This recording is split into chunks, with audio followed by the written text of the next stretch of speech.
iniciar la clase programada sobre el tema de habilidades efectivas en la comunicación odontólogo-paciente. Bueno, la verdad es que el tema que nos convoca hoy respecto a la comunicación efectiva en la relación del odontólogo-paciente puede ser un tema un poco extraño a abordar porque muchos de nosotros creemos que tenemos las habilidades comunicacionales muy bien desarrolladas y que mantenemos una comunicación fluida y efectiva con nuestros amigos, nuestros familiares, pero la atención dental, la atención médica se realiza en un entorno y en una situación que es bastante típica para nosotros y para el paciente y por ende requiere ciertas habilidades especiales y el perfeccionamiento de algunas habilidades también que uno ya tiene pero que desconoce para lograr una mejor relación con el paciente en la consulta odontológica. Al respecto, es importante recordar que estas habilidades de comunicación son consideradas dentro de la formación de los médicos y hoy en día de los odontólogos como una competencia básica. Por eso es que se hace tanto hincapié y se ha hecho hincapié a lo largo de todos los ciclos de integración de estos temas y a ustedes se les hace bastante hincapié también durante la formación clínica, ¿ya? Sobre todo en la primera fase que es la de la ficha clínica, ¿ok? Y estas habilidades comunicacionales que se van desarrollando tienden a buscar ciertas cosas que son muy positivas durante el tratamiento, como es aumentar la precisión diagnóstica, por ejemplo, hacer que la eficacia y la adherencia a ciertos tratamientos sea mayor, cosa que es muy importante para nosotros en la medida que no siempre podemos ver tan seguido a nuestros pacientes y que el éxito de algún procedimiento depende en tanto que entre sesión y sesión el paciente siga ciertas indicaciones que nosotros le damos, ¿ya? Además de construir a través de esto un apoyo para el paciente, para que él ayude, ¿verdad?, junto con nosotros a solucionar su problema de salud. Entonces, por eso son muy importantes. Y está centrada, ¿no es cierto?, esta relación o esta comunicación en la relación entre el odontólogo y el paciente. No se centra ni en el uno ni en el otro. Se dice que a lo largo de la atención médica aproximadamente uno puede realizar entre 86.000 y 120.000 entrevistas, lo cual puede variar dependiendo si uno se ubica en la práctica privada o en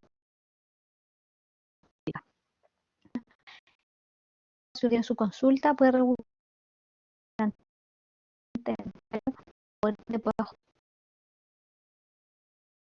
la entrevista. En la práctica pública, diariamente, lo pueden entrevistas que uno puede realizar diariamente sea mucho mayor. Y lo que nosotros tenemos que ir apuntando con este tipo de entrevistas es una mayor precisión, sobre todo en los diagnósticos, ¿ya? En la medida que tengamos mayor precisión y mayor acercamiento con el paciente, vamos a disminuir las demandas por litigio, en la medida que el paciente se siente más satisfecho con los procedimientos, más satisfecho con la atención, ¿verdad? Se siente que recibió un buen trato, es más factible que si ocurre algún problema se pueda solucionar, ¿ya? Aumentar la satisfacción tanto del odontólogo para el paciente, ¿verdad? Es muy poco grato para el odontólogo tener que estar solucionando este tipo de problemas que se suscitan por la mala comunicación con el paciente. Y reduce el síndrome de burnout, que es un agotamiento que se produce del médico, del odontólogo en el trato con los pacientes, ¿ya? ¿Cuáles son las metas que se buscan con esta comunicación efectiva? Es promover un vínculo de colaboración con el paciente, que algo ya había adelantado, que era lograr que el paciente coopere en la resolución de su problema, tanto desde el punto de vista de entregar la información necesaria para llegar a un diagnóstico, como en la parte posterior, que es seguir los tratamientos, seguir las indicaciones, asistir a los controles, etcétera. También logra aumentar la comunicación efectiva, la precisión, ¿verdad?, la definición de los problemas que presenta el paciente y por ende su diagnóstico.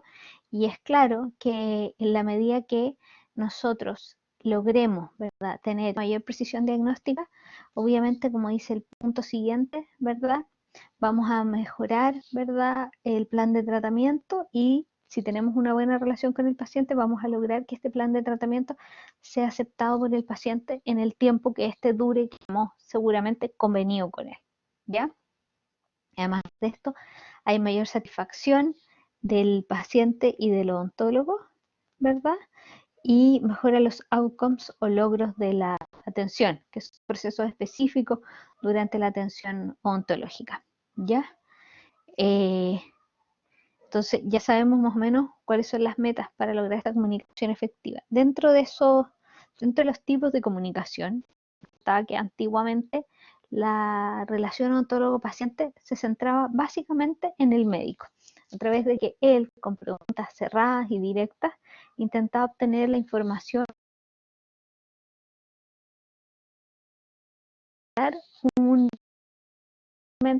realizar un tratamiento.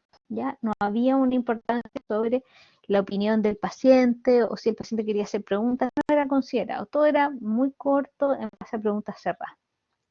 Hoy, la comunicación que se establece en relación al médico, odontólogo y paciente es a través de un frisbee. Hoy cambió este rumbo y ya, si bien es cierto, se trata de extraer la información necesaria del paciente, hoy se le da una importancia, ¿verdad?, a que el paciente también pueda hacer preguntas, también pueda tener alguna consulta, también pueda que sea algo más bien fluido, ¿ya? Dentro de los principios básicos que caracterizan un proceso de comunicación efectiva, que es lo que uno se pregunta, ¿qué cosas puedo hacer? Lo primero es asegurar una interacción en vez de una transmisión directa, ¿ok? Es decir, ¿verdad? Ubicarse, por ejemplo, en una posición que permita al paciente, ¿verdad?, mantener un contacto visual con el odontólogo. Uno tiene que estar ubicado a la altura del paciente con una postura adecuada, ¿verdad? Y uno se asegura de la interacción, ¿verdad?, cuando escucha atentamente al paciente y realiza preguntas sobre lo que el paciente le está diciendo, así como también en algunos minutos uno puede, por ejemplo, decirle al paciente o hacer un resumen de lo que el paciente le ha dicho. Entonces así el paciente se da cuenta que uno ha estado atento a lo que le ha estado contando. Reducir la incertidumbre que es innecesaria. Es decir, muchas veces la comunicación que nosotros establecemos con el paciente se basa en establecer el diagnóstico y colocar un plan de tratamiento, ¿ya? Pero muchas veces los pacientes sobre esta información que nosotros le vamos a dar, ¿verdad? El paciente tiene dudas o quiere saber cosas del plan de tratamiento y ahí es importante entonces que nosotros abramos esa ventana.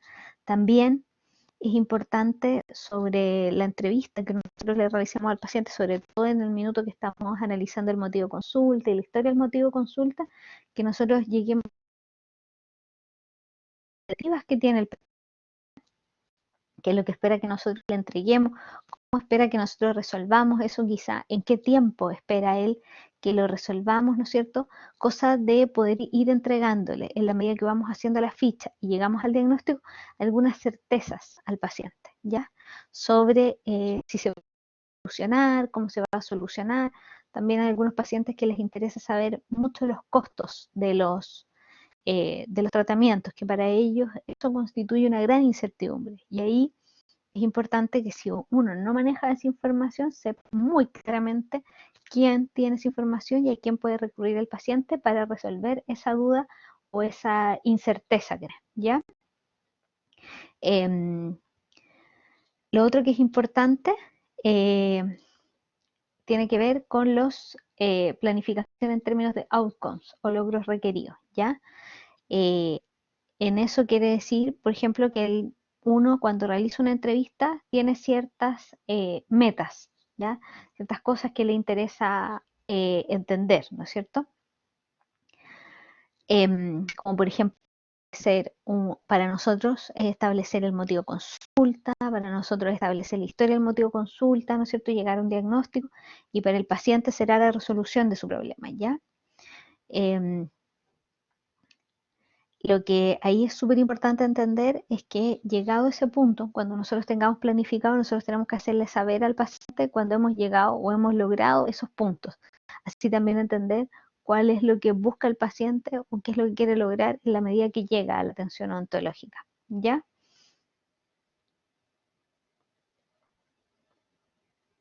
Perdón, se me adelantó. Demostrar dinamismo, ¿ya? Que básicamente el dinamismo lo que quiere decir es poner en práctica lo que yo ya les decía del concepto tipo frisbee, ¿ya? Es decir, uno pueda tener una cierta cantidad, un pool de preguntas, ¿verdad? Que ir haciéndole al paciente sobre el motivo de consulta, por qué se encuentra aquí, ¿verdad? Que generalmente en ese minuto cuando uno estudia el motivo de consulta son preguntas más bien abiertas, ¿ya? Eh, y cuando ya se dirige al motivo de consulta, claro, ahí son preguntas abiertas y cerradas cuando uno está haciendo este tipo de exploración. Y a su vez también uno puede tener cierta capacidad o flexibilidad dependiendo del tipo de paciente en el que se encuentra, es qué tipo de preguntas y cómo manejar un poco esta conversación. Cuando uno se encuentra, por ejemplo, con pacientes que son excesivamente cooperadores y que entregan muchísima información, a veces es importante ir regulando ese tema y hacerle saber al paciente que si bien es cierto, la información que nos está entregando es importante, no es la que requerimos en ese momento, y ir tratando de enfocar y de guiar la entrevista. También les va a pasar que van a encontrar pacientes que son a la inversa, que son poco cooperadores, son bastante críticos o analíticos, y entonces son pacientes que van a tratar de manejar la entrevista, no van a entregar completa la información, van a contestar de manera muy breve y muy sucinta, y ahí es importante que ustedes también tengan la capacidad de hacerle entender al paciente que es importante que ustedes sepan completa esa respuesta para poder llegar al diagnóstico, para lograr establecer una mejor conexión con el paciente, ¿ya? Y el tema de seguir el modelo helicoidal, más que el lineal, quiere decir que uno tiene que ir, por ejemplo, desde una información como más básica, más simple, como de lo más general a lo más particular, ¿ya? Y en algunos casos van a tener que ir regresando a etapas más iniciales o a etapas más finales de, por ejemplo, el motivo de consulta, la historia del motivo de consulta, para ir puliendo la información hasta llegar al diagnóstico, hasta terminar todo, de obtener toda la información que ustedes requieren, ¿ya? Y ahí también es importante, ante esta relación de este modelo helicoidal, que ustedes puedan también realizar un feedback con el paciente, hacerle preguntas, hacer un resumen de lo que se dijo, de qué es lo que les está relatando. En el contexto de este tema, existe una guía que se llama guía que pretende analizar cuáles son las aptitudes que deberían desarrollarse para tener una comunicación efectiva y cómo deberían aplicarse esas aptitudes en las diferentes etapas de la sesión. Durante el inicio de la sesión es importante la etapa de presentación, que ustedes se introduzcan, indiquen cuál es su rol, su nombre, su rol, y a su vez también que el paciente se presente. Es cierto que muchas veces el nombre del paciente ya lo conocemos porque aparece en la ficha, aparece en estos sistemas de computación donde el paciente toma hora, pero es importante preguntárselo en el minuto en que uno saluda al paciente, ¿ya? También en ese minuto del inicio de la sesión es donde uno se muestra como su lado más profesional. Entonces, por eso es importante presentarse de una manera adecuada. Después viene la etapa de recopilar la información, donde uno establece tanto el motivo de la consulta como la historia del motivo de consulta. En general, en las primeras etapas donde uno habla sobre el motivo de consulta, es preferible hacer preguntas bien abiertas para que el paciente se explaye sobre el por qué está ahí en ese momento. Por ejemplo, la clásica pregunta abierta es cuénteme por qué vino hoy, cuénteme qué lo trae a la consulta.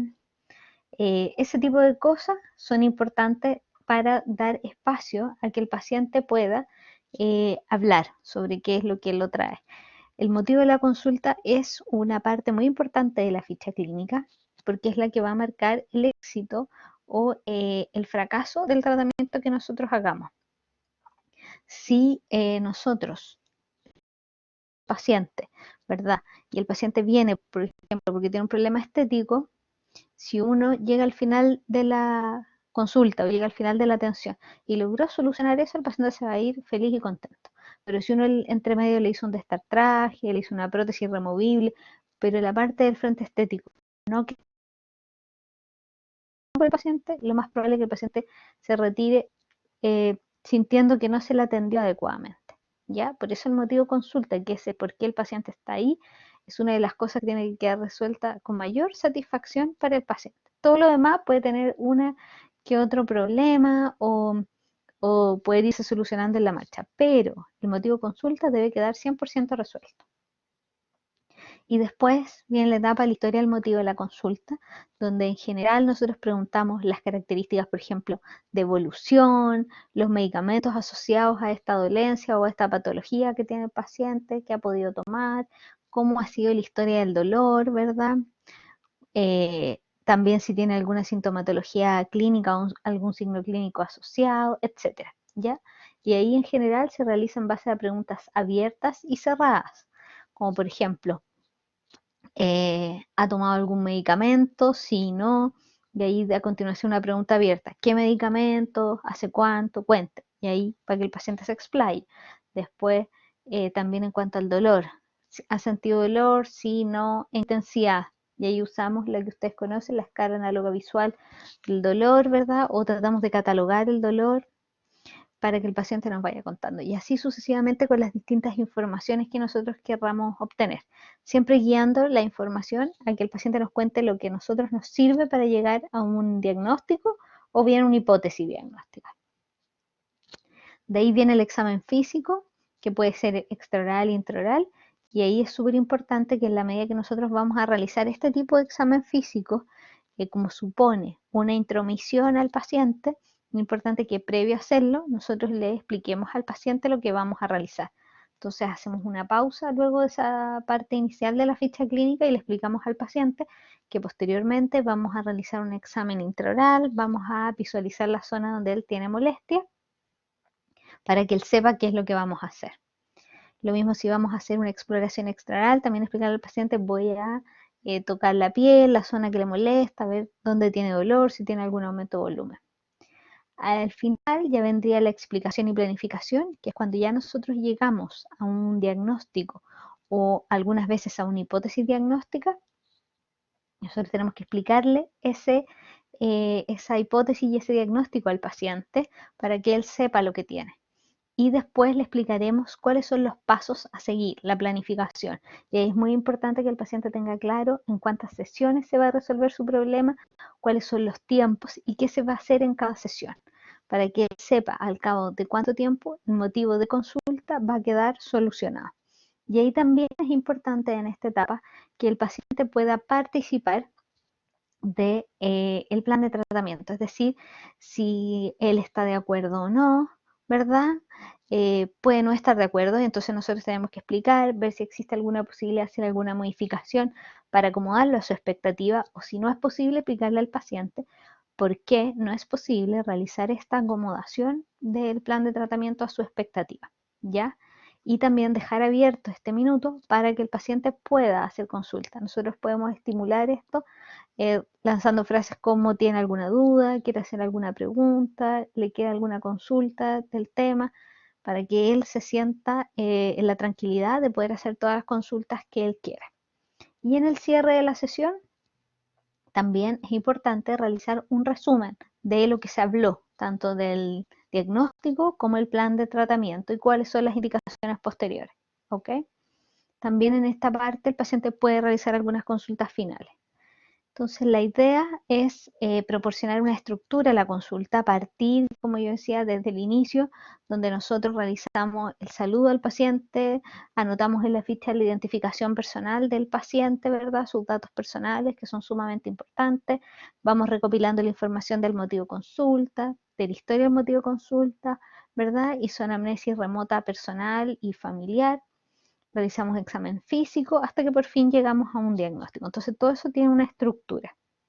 y en base a cómo nosotros estructuremos eso, cómo logremos comunicarnos con el paciente, cómo hagamos las preguntas, qué importancia le demos a lo que él nos está diciendo, qué capacidad tengamos de resumir lo que él nos ha dicho y de chequearlo, ¿verdad? De abrirle la ventana para que haga preguntas, vamos a construir una relación con el paciente en esta primera sesión. Entonces, ahora de manera un poco más detallada, dentro de las etapas de esta entrevista, en el inicio, lo que yo les contaba, establecer un contacto inicial, ¿verdad? Saludar al paciente, aclarar su rol también y preguntar el nombre del paciente. Por ejemplo, en mi caso sería presentarme, por ejemplo, buenas tardes, mi nombre es Carolina Valtera, yo soy odontóloga, radióloga, el día de hoy lo voy a atender, le voy a tomar una radiografía, y vamos a estar aquí por alrededor de unos 15 minutos, luego de lo cual le voy a pedir que me espere un momento en la sala de espera, yo voy a revelar las radiografías, está todo ok, se podrá retirar y yo le voy a avisar. Entonces, ese es el sistema, ¿verdad? Preguntarle el nombre al paciente, independiente que a veces, como yo le decía, nosotros ya lo sabemos, es importante para el paciente porque indica que nosotros queremos saber también quién es él, ¿ya? En algunos casos, en esta etapa, cuando sobre todo se atiende en urgencia y se va a dar resolución inmediata o prácticamente inmediata al tema, es importante que el paciente firme un consentimiento informado. En otros lugares, el consentimiento informado se firma cuando el paciente accede al plan de tratamiento, ¿ok? Aquí identificamos el motivo de consulta y ahí lo que yo les decía, a veces con preguntas más bien abiertas para que el paciente se pueda explayar en esta parte, identificar los problemas del paciente, ¿verdad? ¿Por qué está ahí? ¿Cuál es el motivo por el cual acude a la consulta, etcétera? Y como dice ahí, escuchar atentamente el planteamiento inicial sin interrumpirlo ni guiar su respuesta. O sea, que el paciente sea capaz de contar qué es lo que lo trae, ¿ya? Es importante en ese punto, cuando se avanza de una sección a otra de la entrevista, explicar. Por ejemplo, cuando nosotros pasamos de la anamnesis próxima a la anamnesis remota, es importante decir al paciente, bueno, ahora le voy a hacer algunas preguntas de su situación de salud general previa a la atención odontológica. Cuando después le voy a preguntar por la anamnesis remota familiar, voy a hacer unas consultas sobre el estado de salud de sus familiares más cercanos, por si hubiera alguna enfermedad que pudiese tener algún componente genético. Y así sucesivamente, lo mismo cuando se va a pasar a la etapa del examen físico extraoral e intraoral, también le indicamos al paciente que vamos a iniciar esa etapa, ¿ok?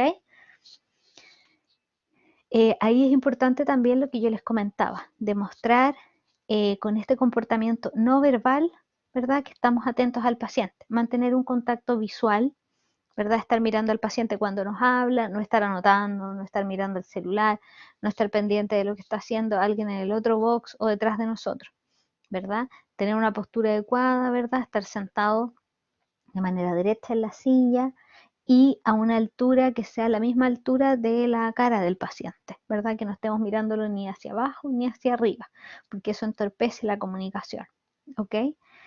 Eh, Utilizar un tono de voz adecuado, ni muy agudo, ni muy grave, ¿verdad? Ni muy fuerte, que el paciente sienta que lo estamos gritando, por ejemplo, o un tono de voz excesivamente suave, que el paciente sienta que no dominamos la situación, ¿ya? Si yo estoy tomando notas, que ocurre mucho cuando estoy llenando la ficha clínica en un primer minuto, lo mejor es escuchar al paciente inicialmente y cuando voy a tomar nota decirle, voy a anotar lo que me dijo, e ir anotando. Y ahí lo que pueden ir haciendo al mismo tiempo es ir haciendo un check y ustedes le van chequeando lo que van anotando con el paciente. Entonces, por ejemplo, entonces me dice que usted viene porque tiene un dolor en la zona superior, ¿verdad? Que empezó hace como 5 días, ¿verdad? Sí, ok. Que ese dolor, inicialmente usted tomaba paracetamol para que se le quitara, sí, pero que ya el paracetamol no funciona como analgésico, sí, perfecto. Y ustedes ahí van anotando esos datos importantes y al mismo tiempo van chequeando. Entonces, el paciente, si bien es cierto, ustedes no lo están viendo, pero sí el paciente está consciente de que ustedes lo escucharon porque están tomando nota de todo lo que dijo. ¿Ya? En el minuto de recoger la información, que es cuando ya estamos estableciendo la historia, el motivo de consulta, la anamnesis remota personal y familiar, utilizamos preguntas abiertas y cerradas, como dice ahí, de manera equilibrada, también para permitir que el paciente se pueda explayar por ejemplo, cuando uno le consulta si ha tenido alguna alergia a algún medicamento o algún problema durante una atención odontológica previa para establecer, ¿no es cierto?, alertas médicas. Ahí los pacientes en algunos casos pueden explayarse y explicarnos con qué cosa, por ejemplo, en qué momento de la atención odontológica tuvieron problemas, si con la anestesia, si con algún medicamento que se les colocó, etcétera, o con algún material, etcétera. ¿Ya? Em, Facilitar en forma verbal y no verbal las respuestas del paciente, ¿no es cierto? Permitir que el paciente hable a libertad, clarificar los enunciados que no resultan claros. Por ejemplo, si el paciente nos está hablando, de pronto nos habla con su vocabulario o en su forma y nosotros no comprendemos bien lo que nos está diciendo y creemos que puede ser importante para la ficha, le hacemos la respuesta de vuelta o la pregunta de vuelta en realidad de que no comprendimos bien y que si nos puede explicar nuevamente lo que nos dijo, ¿ya? Como ya les había dicho, también es muy importante y demuestra que existe una atención y que se ha puesto atención a lo que el paciente estaba diciendo, si nosotros podemos resumir periódicamente para ir verificando la propia comprensión. A veces los pacientes entregan muchísima información, algunos bastante rápido, entonces para verificar que no se nos ha escapado nada, podemos ir haciendo este pequeño check de ir preguntando al paciente si lo que nosotros fuimos anotando está correcto y también preguntarle algo más que quiera agregar a esto, por si al paciente se le había olvidado algo, el paciente puede agregar algo a esta información que se le haya ocurrido en ese momento. Determinar activamente las perspectivas del paciente, ¿verdad? Ahí es súper importante lo que yo les contaba adelante, que es evaluar, por ejemplo, qué es lo que espera el paciente que nosotros hagamos por ellos, ¿ya? Eh, es súper importante que el paciente entienda y sepa que nosotros vamos a poder solucionar su problema hasta cierto punto. Por eso es que tenemos que tener claras las expectativas del paciente. También nosotros tenemos que ser muy prudentes para explicarle si lo que él quiere se puede cumplir o no, lo podemos cumplir o no. Eso también es súper importante, ¿ya? También si el paciente tiene algún temor acerca del procedimiento, acerca de alguna etapa del procedimiento para disminuir su ansiedad al respecto, ¿ya? Estar atento a los tiempos y mantener el foco de la entrevista, o sea, no explayarnos demasiado en esta conversación con el paciente o en este extraer información, porque si no, en esta dilatación del proceso, el paciente siente que no se le está dando solución a su problema y por ende entonces quizá va a quedar poco satisfecho, ¿ya? Entonces eso es también importante. Lo otro que es importante es mantener el foco de la entrevista. Como yo les decía, existen pacientes que son extremadamente cooperadores y que en este extremo de cooperación tienen información excesiva o en momentos que no se la estamos preguntando. Entonces somos muy diplomáticos de ir centrando esa información. ¿Ok? Es aceptar la legitimidad de los puntos de vista del paciente sin juzgarlo. O sea, si el paciente nos entrega, por ejemplo, una información que nosotros no estamos de acuerdo, por ejemplo, que el paciente haya tenido un dolor en un diente y le dicen que le recomendaron, que su vecino le recomendó colocarse un pedazo de antibiótico, de una pastilla antibiótico en la zona y eso le calmó el dolor, en ningún caso nosotros podemos decir que eso no se hace, que está mal hecho, no juzgar, sino que explicarle al paciente, bueno, ok, a partir de ahora, como iniciamos el tratamiento, ya no va a ser necesario que vuelva a hacer eso. Entonces es súper importante, pero no criticarlo, no juzgarlo, sin perder de vista que nuestros pacientes están inmersos en un sistema, en una sociedad donde ciertas cosas para ellos son aceptadas. ¿Ya? Explicación y planificación, que es proporcionar la cantidad de información correcta, ¿verdad? La cantidad y tipo de información correcta, es decir, entregarle al paciente el diagnóstico, ¿verdad? El plan de tratamiento, sin perder de perspectiva que los pacientes que nosotros estamos atendiendo no son ni odontólogos necesariamente, ni tienen un conocimiento tan acabado del lenguaje médico. Por ende, cualquier cosa que nosotros le podamos explicar, tenemos que hacerlo en el vocabulario que el paciente pueda comprender. Por eso a veces tenemos que bajar 2 o 3 peldaños lo que nosotros estamos acostumbrados a nuestro lenguaje ontológico, ¿verdad? Y académico, para que el paciente pueda comprenderlo, ¿ya? Contribuir a que el paciente recuerde y comprenda de manera precisa. Sucede muchas veces que se atienden pacientes mayores, que a veces vienen solos a la atención, y eso genera que nosotros le entregamos unas indicaciones y al paciente en un rato más, en una hora más, se le olvida. Para favorecer eso, lo que se puede hacer, que es muy útil, es entregarle al paciente ese tipo de información por escrito. Yo le entrego, ¿verdad?, las indicaciones. Por ejemplo, si yo le entrego mi diagnóstico, mi hipótesis diagnóstica y le solicito una radiografía, le entrego por etapas lo que tiene que hacer por escrito. Uno, por ejemplo, solicitar hora en el servicio de radiología. Dos, una vez que tenga la radiografía, solicitar hora con el odontólogo y colocarle su nombre. Tres, llegar a la consulta no olvidando llevar su radiografía. 4, se realizará en la atención odontológica la interconsulta. Entonces, si el paciente tiene claro cuáles son los pasos a seguir, que tiene que sacarse la radiografía previa, que ese día tiene que venir con la radiografía cuando venga la atención, todo eso por escrito, ya sin olvidar que hay gente que se le puede olvidar cuáles son las etapas.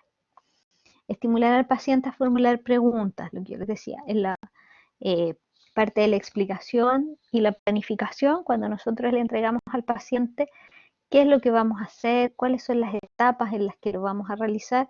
Es muy importante saber si el paciente está de acuerdo y si tiene alguna duda, ¿ya? Porque ahí se contrasta la expectativa que tenía el paciente, o sea, qué era lo que quería conseguir, cómo quería conseguirlo, en qué tiempo, con lo que nosotros podemos entregarle, ¿ya? Y lograr, como dice ahí, un entendimiento y planificación en común, incorporar las perspectivas del paciente. O sea, qué es lo que quiere el paciente conseguir versus lo que yo puedo entregarle. Y ahí le explicando qué de lo que él quiere es posible conseguir en su situación real, en los tiempos que él quiere, versus lo que se le puede ofrecer. ¿Ok? Como dice también aquí al costado, durante el examen físico, como yo les contaba, es sumamente importante explicar y pedir permiso. ¿Ok? Marcar cada parte o cada etapa de esta ficha cuando pasamos de una a otra, sobre todo cuando vamos a realizar una intromisión, como es el examen físico, ¿ya? Y seguir una estructura de la entrevista siguiendo una secuencia, que eso es súper importante, ¿verdad? Desde lo más general, que son los datos personales del paciente, a lo más particular, que finalmente sería el examen intraoral y el diagnóstico. También es importante que durante esta etapa reconocemos y verbalicemos cuando los pacientes tienen emociones que son evidentes.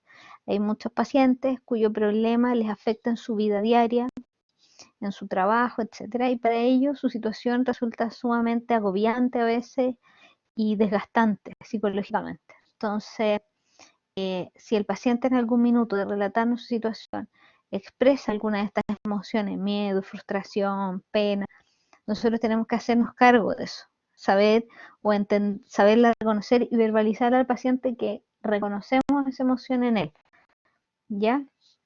Para que el paciente sepa que tiene una llegada con nosotros y lo que a él le sucede también nos importa. Como dice ahí, también brindar apoyo, expresar interés, comprensión, tener una predisposición a ayudar, ¿no es cierto? Decirle al paciente, si el paciente en algún minuto dice, he ido de uno a otro, no sé dónde más ir, no, nadie me ha podido solucionar mi problema, decirle, bueno, no se preocupe, que vamos a tratar de ayudarla, etcétera. Porque el paciente también se dé cuenta que hay una preocupación profesional de parte de ustedes y que van a tratar de dar la mejor resolución al problema. Y en el cierre de la sesión, que es súper importante, establecer, como dice ahí con el paciente, los pasos a seguir. A veces los pacientes se pierden un poco y lo único que quieren es que alguien les diga qué es lo que tienen que hacer, a dónde tienen que ir, cuándo tienen que ir. Entonces es súper importante no abandonar al paciente. Indicarle, por ejemplo, bueno, yo ahora le pedí una radiografía, usted se va a tomar la radiografía porque nosotros pensamos que esta es la hipótesis diagnóstica, pero necesitamos confirmar con ese examen y cuando la tenga, vuelve para acá y confirma nuestro diagnóstico, nosotros lo vamos a derivar al especialista correspondiente, ¿ya? Por ejemplo, si nosotros sospechamos que el paciente puede tener una lesión central de los maxilares, obviamente no vamos a poder dar resolución en ese momento y vamos a necesitar quizá algún otro examen complementario. Entonces, hacemos la orden, ¿verdad? Y enviamos al paciente a tomarse el examen y le indicamos que previo a llegar al diagnóstico definitivo necesitamos eso, que una vez que tenga su examen, que es importante, tiene que volver con usted para que usted le haga la interconsulta con el cirujano y que el cirujano determinará cómo se va a realizar la biopsia. Pero explicarle eso, el paso a paso, independiente de que sea a corto plazo, siempre que tenga claro cuáles son las etapas que va a tener que ir siguiendo. Resumir la sesión brevemente y clarificar el plan y cuidados. Una vez que terminamos, ¿verdad? Cada sesión es importante resumir las acciones que se hicieron y qué es lo que necesitamos nosotros que haga el paciente entre una sesión y otra para mantenerse. Por ejemplo, si el paciente acudió por una exodoncia de urgencia que tenía dolor, terminada la exodoncia, ¿verdad? Suturamos o colocamos algún elemento de hemostasia, tenemos que indicar al paciente, ¿verdad? Lo que se hizo, ¿verdad? Hicimos la extracción del diente que tenía dolor, le colocamos un elemento ahí para que se forme el coágulo, ahora tiene que esperar, ¿verdad? Y explicarle cuáles son los cuidados. Tiene que no comer por al menos, ¿no es cierto?, elementos duros por al menos 24 horas, dar una dieta blanda por 48 horas, etcétera. Todos los cuidados que en algunos casos, como yo les decía, dependiendo del paciente, a veces conviene mucho traer por escrito, sobre todo cuando son muchas las indicaciones entre una sesión y otra, ¿ya? Si, por ejemplo, estamos entre una sesión y otra de un tratamiento periodontal, es importante hacer esfuerzo de la técnica de higiene, de la utilización de algún elemento de ayuda de la higiene, ¿verdad? El enjuagatorio, etc. Y la verificación final, chequear que el paciente está de acuerdo con los procedimientos que se están realizando, con el plan de tratamiento, ¿verdad? Sobre todo cuando estamos ya recién partiendo un tratamiento con el paciente. Y hacer partícipe al paciente, compartir su pensamiento, o sea, qué le pareció, se sintió cómodo en la sesión, qué le pareció el plan de tratamiento que establecimos, está de acuerdo con los pasos, los tiempos, etcétera. Ahora, un dato que es muy importante cuando se hacen las entrevistas es el factor tiempo. En general, se considera que una buena entrevista, ¿verdad? Utilizando todos los mecanismos de la comunicación efectiva, siguiendo todos estos tips, ¿verdad? Y realizando todas las etapas de una ficha, debería demorar aproximadamente 8,5 minutos, ¿ya? Y en la medida que nosotros nos demoremos o nos extendamos demasiado, como yo les decía, se va a generar como un tedio en el paciente, va a sentir que ha venido mucho rato y no se le ha dado solución a su problema, que es más o menos lo que les pasa a ustedes cuando inician la atención ontológica con los pacientes en la clínica. Muchos pacientes sienten que vienen 4 o 5 sesiones solamente a la ficha clínica y lo encuentran demasiado extenso y la solución a su problema se va dilatando.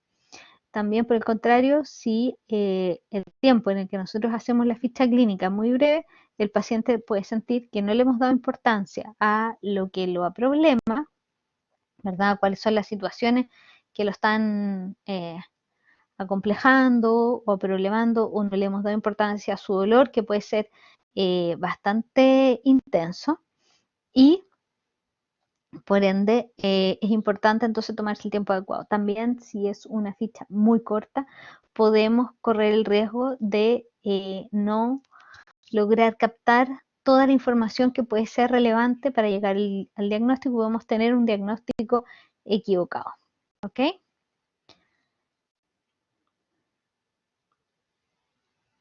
Dentro entonces de las conclusiones que son importantes, una de las cosas más importantes que tiene estas habilidades comunicacionales es que logran mejorar la precisión diagnóstica, logran establecer una buena relación entre el paciente, que hay un apoyo y una colaboración, ¿verdad? Y también disminuir la ansiedad de los pacientes muchas veces a la atención odontológica y mejorar la adherencia a los tratamientos, ¿ya? También dentro de lo que veíamos, logra en el tiempo eh, disminuir la posibilidad de las demandas o los litigios, ¿ya? ¿Cuáles son estas metas que tiene que tener esta comunicación efectiva? Entonces, promover este vínculo y colaboración con el médico, aumentar lo que yo les decía, la precisión diagnóstica, evaluar si efectivamente el paciente está de acuerdo con el plan de tratamiento, mejorar la satisfacción entre el paciente y el odontólogo y mejorar los outcomes o logros de la atención, ¿ya? ¿Cómo lo podemos conseguir? Asegurando una interacción, ¿verdad? En vez de una transacción directa, reducir ciertas incertidumbres que puede tener el paciente, ir aclarando sus dudas, ¿verdad? Saber cuáles son las expectativas que él tiene. Planificar la sesión, ¿verdad? En términos de outcomes, qué es lo que quiero lograr. Demostrar este dinamismo, ¿verdad? Dependiendo, adaptarnos a la situación, al tipo de paciente y permitiendo esta comunicación a través de Frisbee, abriendo estas ventanas para que el paciente pueda hacer las consultas, seguir el modelo helicoidal que yo les decía, y de lo más general a lo más particular, con necesidad a veces de volver a estas cosas generales, ir haciendo estos feedback con el paciente, estas retroalimentaciones, que también es muy importante. Y tener claro que existe una estructura de la ficha y de la consulta que tenemos que cumplir, partiendo desde lo más básico, que es la presentación propia como profesional, la identificación del paciente y realizando la ficha clínica, ¿verdad? Siempre que vamos a pasar de una parte de la ficha clínica a otra, ir advirtiéndole al paciente, ir diciéndole que vamos a pasar, ¿verdad?, esta etapa, sobre todo cuando realizamos el examen clínico. Y recordar que en las etapas finales de la explicación, ¿verdad?, del diagnóstico y planificación, será súper importante abrir esta ventana para que el paciente plantee sus dudas o sus expectativas si están acorde con lo que se le ha planteado como plan de tratamiento. Y al cierre de la sesión, realizar un pequeño resumen de lo que se ha visto, ¿verdad? Y chequear si el paciente está conforme, que son datos sumamente importantes. También recordar eh, que una cosa muy importante es reconocer también las emociones del paciente durante el proceso de realizar la ficha clínica. Siente pena o frustración por la situación que está atravesando, nosotros hacernos cargo de eso, no obviarlo durante el proceso de atención y verbalizarle de alguna manera con alguna frase, como por ejemplo, entiendo que esto es un problema muy importante para usted, que lo afecta mucho. Entonces, hacerle entender que nosotros como profesional visualizamos la parte afectiva, su parte emotiva y que también nos hacemos cargo de eso, ¿ya?